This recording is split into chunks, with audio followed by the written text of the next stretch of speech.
नंदुरबारच्या राणा प्रताप चौकात आमदार चंद्रकांत रघुवंशी यांच्या हस्ते गायवासरू शिल्पाचे लोकार्पण। दिवाळीच्या पहिल्याच दिवशी वसुबारसचे औचित्य साधून शिवसेनेचे संपर्क प्रमुख आणि आमदार चंद्रकांत रघुवंशी यांच्या हस्ते शहरातील महाराणा प्रताप पुतळ्याजवळ बसवण्यात आलेल्या गायवासरू शिल्पाचे शुक्रवारी सायंकाळी लोकार्पण करण्यात आले। या प्रसंगी माजी नगराध्यक्षा रत्ना रघुवंशी, शिवसेना जिल्हा प्रमुख राम रघुवंशी तसेच गोरक्षक मोठ्या संख्येने उपस्थित होते। नंददर्पण न्यूज साठी संपादक महादू हिरणवाळे, नंदुरबार।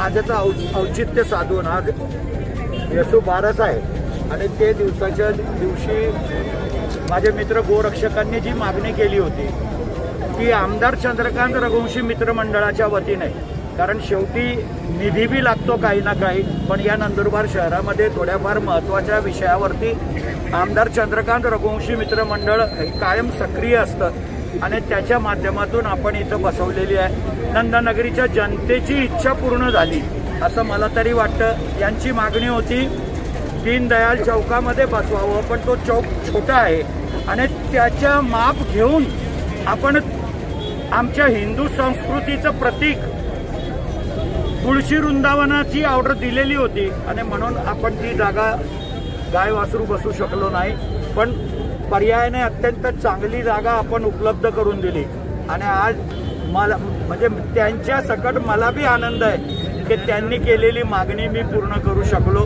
भविष्यामध्ये सुद्धा शहराच्या सर्वांगीण विकासासाठी आपण सगळे मिळून काम करूया। आता धर्मरक्षक संभाजी महाराजांचं स्मारक सुद्धा आपण बनवतो आहोत आणि त्या स्मारकाचंही मला अशी अपेक्षा आहे, जर 2 दिवसामध्ये कागदपत्री सगळी पूर्ण झाली तर दिवाळीच्या दिवशीच त्याचं बी भूमिपूजन करायचं अशी माझी इच्छा आहे। धर्मरक्षक संभाजी महाराजांचं प्रतीक सुद्धा या रस्त्यावरच राहणार आहे आणि विठ्ठलांच्या समोर शिवाजी महाराजांच्या छत्रपती नाट्य मंदिरच्या समोरच धर्मरक्षक संभाजी महाराजांचा सुद्धा आपण पुतळा उभा करणार आहोत। एक चांगलं छोटंसं जागा छोटी जरी असली तरी तिला रूप चांगलं देण्याचा प्रयत्न माझा राहील आणि मला आत्मविश्वास आहे की भूमिपूजन आत्ता करून घेईल, कारण निवडणूक येणार आहे। नगरपालिका, जिल्हा परिषद, पंचायत समितीच्या निवडणुकीची आचारसंहिता लागेल दिवाळीच्या नंतर आणि त्याच्यामुळे एकदा भूमिपूजन होऊन गेलं तर मग काम सुरू राहील आणि काम नगरपालिकेच्या निवडणुकी संपल्यानंतर एकदम पूर्णत्वास येईल। चांगल्या माणसांच्या हस्तेच त्याचं आपण उद्घाटन सुद्धा करू आणि कोणीतरी मोठ्या नेत्याला धर्मरक्षक संभाजी महाराजांच्या पुतळ्याच्या कार्यक्रमासाठी बोलवू असं मला वाटतं। पुनश्च एकदा गोरक्षकांनी आम्हाला सेवेची संधी दिली त्याबद्दल मी त्यांचे मनापासून आभार मानतो। त्यांनाही शुभेच्छा देतो। आपल्याला सर्वांना शुभेच्छा। धन्यवाद। जय हिंद, जय महाराष्ट्र।